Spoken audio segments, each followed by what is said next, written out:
Hey,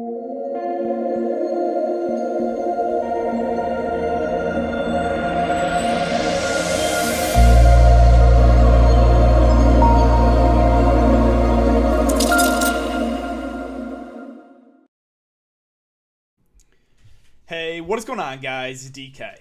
Back at you with another video here to bring the 3-game NBA main slate on Wednesday. Before I get into the video, if you guys are new to the channel, welcome. My name is DK. I make daily videos and live stream for NBA and NFL sites on Draftkings. If you're unable to watch these videos, I also upload an Apple Podcast, link in the description below. It's called the DKDFS Show.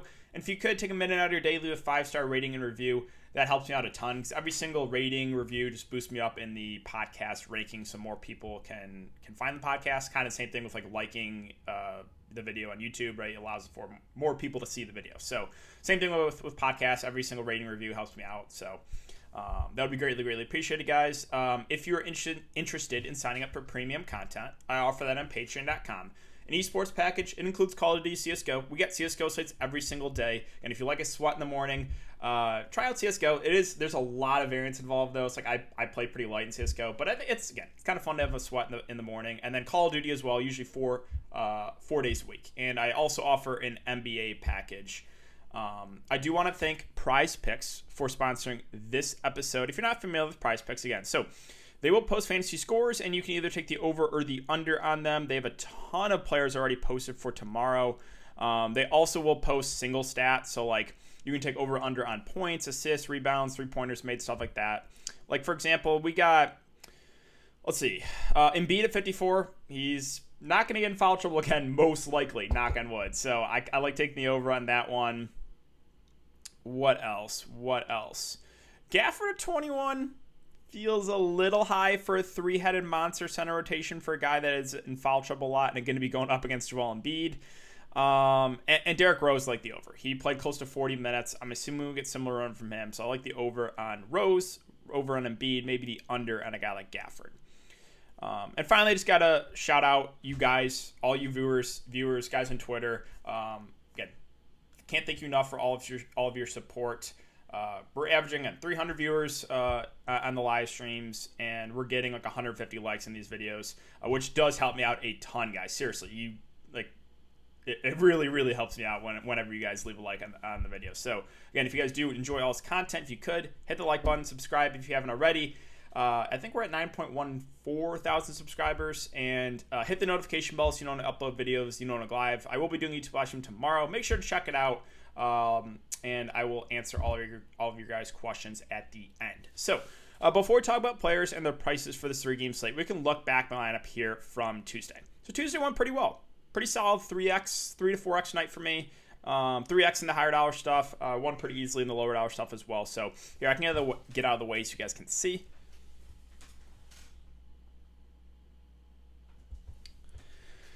So, went with Kemba Walker, Marcus Smart. Yes, I'm a little bit tilted about the blowout. Now, I knew that was a risk, right? I did know that was a risk, but, right, low-owned Smart. Now, he did, for like a 2 minutes stretch there, he turned into like Damian Lillard. He knocked down like 4 threes. I can't complain. His first quarter, he had like 1 assist and 1 turnover, and I was like, oh boy, I'm dead in the water. Luckily, he turned it around. Even in a blowout, went for 37 fancy points. Kemba went for 31. Again, though, only in 3 quarters. He plays his 4th quarter. He probably goes for 40 plus at least. So, it's just they couldn't stop Brooklyn. Brooklyn looked at me. I watched the whole game. The Nets, like, they weren't missing 2. Like, we had like another Bryn Forbes performance out of Joe Harris, who just couldn't miss, and was on pace for like 1 point for like 150 fancy points. Yeah, kind of crazy. We've had some rogue guys step up for sure in these playoffs. Rest of my lineup, so Kawhi Leonard mentioned, like, that was pretty clear. And I talked about using him and Paul George together that you could. No, I didn't. But Paul George went for 50 plus 2.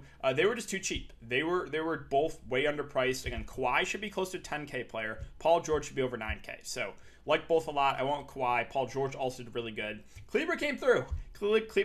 Now, he didn't do much in the second half. He had like 20 fancy points in the first quarter, and then had like 3 the rest of the game. I'm not complaining, though. I will take that all day long. Now, Robert Williams, I am like 5 fouls, really. Foul trouble plus blowout. Couldn't avoid the foul trouble. It's been every single night now for the last like 6 nights. And Yeah, guys, don't take me too seriously on Twitter. I like messing around. I like being a little bit sarcastic. I made a tweet. I was like, I'm really happy Semi Ojeleye is closing the game over Rob Williams. And this guy on Twitter he went off on me. If you guys want to laugh, I actually posted about it. But he tweeted at me like 10 times about how dumb I am for thinking Rob Williams would be in the game, how angry of a person I am, how blah, blah, blah. And I was just like, dude, chill. I'm just having, I like being a little bit sarcastic, having some fun with you guys on Twitter. Oh, man, that was, again, some people on Twitter are something else. He got very, very triggered. The rest of my lineup, so Luka finally came through. This might be the first time I ever got Luka right this year. I played him a lot last year, where he came through for me. But, man, I feel like every single time I've played him, I've got him wrong. Finally got him right tonight. Batum, a little bit tilted about that playing time, guys. They dusted off Terrence Mann. Reggie Jackson played a lot more. Let me see how many minutes he played. A lot less than we saw the previous game, which did, again, tilt me a little bit. Let's see. Yeah, 19 minutes for Batum after 32 the previous game. So he still came through in 19 minutes, but was expecting more. And then DeAndre Ayton, 37 fantasy points was pretty solid there, double-double. I just thought that was too cheap, right? It was more of a playing time thing. I mentioned, I wasn't expecting the 21 and 16 performance out of him again. But it was just the fact that he played 37 minutes in the first game. That was the reason I liked DeAndre Ayton. So all in all, it was a pretty solid day for me. Could have been closer to takedown probably if the Boston game stayed close. No foul trouble for Robert Williams, but it is what it is. Good night. Hope you guys had a good night as well. And let's see if we can keep it rolling here for this 3-game slate. So we got Wizards, we got 76ers. It's a 230.5 over under. 76ers are 8-point favorites. Hawks and Knicks at 212.5 over under. The Knicks 2-point favorites. And Grizzlies, Jazz 218 over under. Jazz 8.5-point favorites. Really rooting for the Grizz there.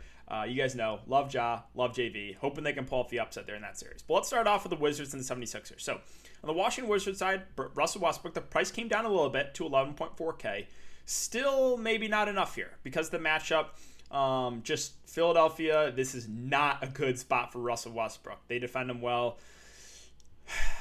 He is definitely in play as a contrarian spend up. I'm not looking to him, though. For optimal build, no way. Now, again, I mentioned that I much preferred Brad Beal to Westbrook last slate. He actually did really well, played really well at low ownership, and I still prefer Beal to Westbrook again. He's just, below 9K. It's a price point thing, right? You got like $2,500, $2,600 discount there. Give me Beal over Westbrook all day long. The rest of the Wizards, I just never feel comfortable with the secondary, guys. Never, ever. Ish Smith, probably 20 to 25 minutes on the bench. Don't know if it's worth it, though, at 4-7.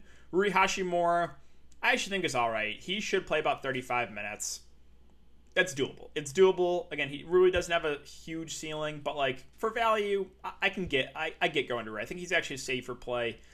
Now, with the three-headed center rotation for Washington, again, Gafford is the guy that has the most upside. Just be careful, though, right? This guy is in foul trouble a lot, and he's going up against Joel Embiid. So he is the guy that has the most upside. But, again, I just never feel good about it. Robert Lopez actually only played 12 minutes. He's kind of getting phased out. Len played 16. Again, it's you can roll the dice on one of those guys. It's whatever Scott Brooks is feeling that night, really. Rule Neto is at 3.9K. I think we get about 20 to 25 minutes from him. Playable, sure. Bertans actually had a decent shooting game. If he shoots well, they probably extend him a bit. The issue with him, though, is he's pretty reliant on the scoring. And if he's not hitting shots like he did the two previous games, he has a really low floor. Like this game, where he played 33 minutes and went for 5 fantasy points. So, yes, Bertans is in play. But again, be careful, right? He's got to hit his threes to get value. Moving on to Philly. So, Joel Embiid, I am fine going right back to the well. Foul trouble killed him. He still didn't have, that good of a game either. But, obviously the foul trouble hurt. We should get 35-plus minutes from him in the playoffs. And this is just a fantastic spot. So, I absolutely love Joel Embiid here. And the pricing didn't move on Ben Simmons or Tobias Harris. I really thought they would go up. Again, they both had really good games, partly due to Embiid foul trouble, but also partly due to the great matchup. So I still think Ben Simmons and Tobias Harris are pretty solid plays here. I do. Now, do I expect 50 plus from each of them again? No, because when Embiid is in the in the game, the offense is give the ball to Joel Embiid to get out of the way, right? So, like, Embiid demands a lot of the usage, but I still think Simmons and Tobias, because the matchup looked pretty solid too. So you can definitely play Embiid plus one of Ben Simmons, Tobias Harris. I even saw last slate, a decent amount of people played all three. Like, they did play Simmons, Embiid, and Tobias Harris. A few guys in the higher dollar stuff I noticed played all three of them. So would I play all three? I don't know if I play all three, but I'm fine playing two of those three guys if you'd like. Scrolling down a bit more, so Seth Curry should play about 30 minutes. Again, though, he's pretty reliant in the scoring. Fair play. Again, does have a somewhat low floor, is not hitting his shots. And then Danny Green, unfortunately, I kind of like him for value because also, like Seth Curry, should play about 30 minutes. Also, like Seth Curry, though, got to hit his shots, right? It's not going to do a ton of peripheral stats. But he is 4K, and this is the Wizards. So Green, Seth Curry, I think are decent value plays. Again, very, very reliant in the scoring. The bench, I don't trust. I just don't trust it. They ran an 11-man rotation, and no one really saw big minutes. I'm not going to roll the dice on any of these 76ers guys off the bench. Moving on to Atlanta and New York. So the price just doesn't move on Trae Young. All right.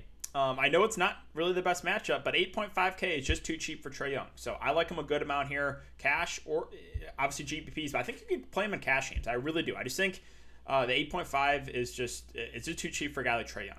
Capella at 7.8 is a fine tournament play. He should play about 35 minutes. He's been very up and down, though, recently. Bogdanovich, I think, is actually a safer play, too. Again, I know the matchup's not great, but he's going to be their number 2 on offense and play about 35 minutes. So, perfectly fine with Bogdan. Collins kind of had an off game last game. That should lower the ownership. He's still a guy that does have upside. Again, though, consistency isn't really there. So, more of a GPP play with a guy like John Collins. Gallinari probably 20-25 minutes off the bench. If you want to take a shot in for tournaments and hope he hits his shots, you can do it. Herter at 4-5 is just like 20 to 25 minutes. Fair value. Secondary option, right? And then DeAndre Hunter was very popular last slate and was a complete bust. You know, is that what's his injury that he's coming off of? Is it a knee injury? I forget. Knee. Yeah. So like maybe he's just not himself still.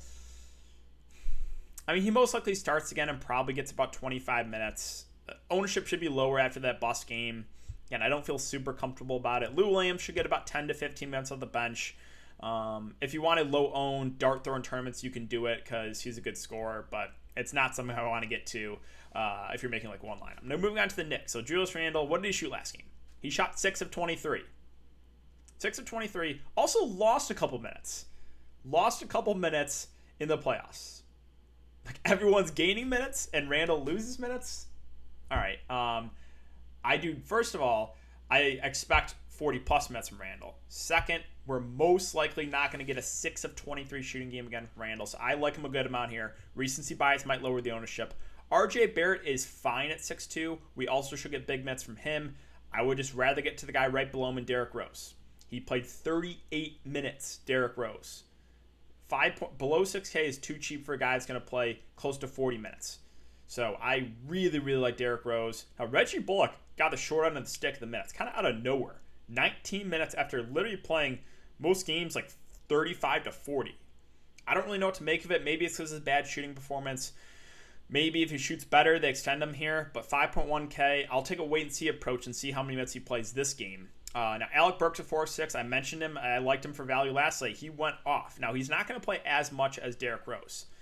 And I do think maybe Derrick Rose is slightly safer because of the minutes. But I still think Alec Burks is a guy we can get to for value.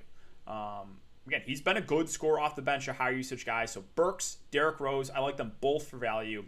I don't think Mitchell Robinson is going to play this game. We'll keep an eye on it, though. Nerlens Noel also questionable. So if both these Knicks centers are out, we got a clear value in a guy like Taj Gibson at 3.3K. He's also power forward eligible, which is kind of nice. So assume both those guys are out, we should get a Taj Gibson starting at the 5 and probably playing 30-plus minutes and becoming probably the best value in the slate. So I really like Taj, assuming that both those centers are out and he starts. And then quickly, if you want to take a shot at him for tournaments, you can. He actually played well in 21 minutes off the bench. Minutes can fluctuate, though. So, more of a GPP-only play. All right, let's finish up with Memphis and Utah. So, not the best matchup here for the Grizzlies. Ja Morant at 8.1K. had a solid game, but nothing crazy. Again, though, when Jonas Valanciunas stays out of foul trouble, he just demands a lot of the usage. So of like the top two guys, I would think I'd rather go to JV, even though it's a tough matchup against Gobert. He played 39 minutes. 39 minutes for JV. Again, I don't love the matchup here. It's definitely one of the worst matchups, but he's still a high usage guy. He can still have a good game. He'll still probably get you a double-double. So I think Jonas Valanciunas is a good contrarian spend up. And Dylan Brooks also had a massive game. I like him once again. He's my favorite of the mid-range guys, the slow-mo, him and Triple J. Just because he has the most upside, and he's just shooting the ball a ton, right? He shot the ball, besides that game against Golden State, every single game he's shooting like 20-plus times. So, yeah, do I think he's going to get 2 blocks and 2 steals again and 7 rebounds? Probably not. But I still think he's a guy we can get to in the mid-range. Again, he's going to shoot the ball a ton. So Brooks in the mid-range is the guy I like the best. Slow-mo, Triple J, probably passing both them. I don't think I want to mess with the bench guys. Desmond Bane lost some minutes. Grayson Allen still did get over 20 minutes, but again, he's kind of got to hit his shots to get value. He did not hit his shots last game and went for 6. So that's where I'm at for the Grizzlies. Let's finish up with the Utah Jazz. So tricky one here. We'll start with Mitchell. I don't know what his minutes are going to be like, right? He was a surprise scratch last game. I'm guessing he's not going to get normal run. Like, I'm guessing there's going to be some limitation. But hopefully we get some clarity on this. If there is no limit for Donovan Mitchell, he looks great this price. If they're going to kind of take it easy on his minutes, then I really like Mike Conley again. We got news that Mitchell was out last slate, and Conley was only like 20%. That really surprised me. Went for 52 fantasy points. I think he's safe play either way.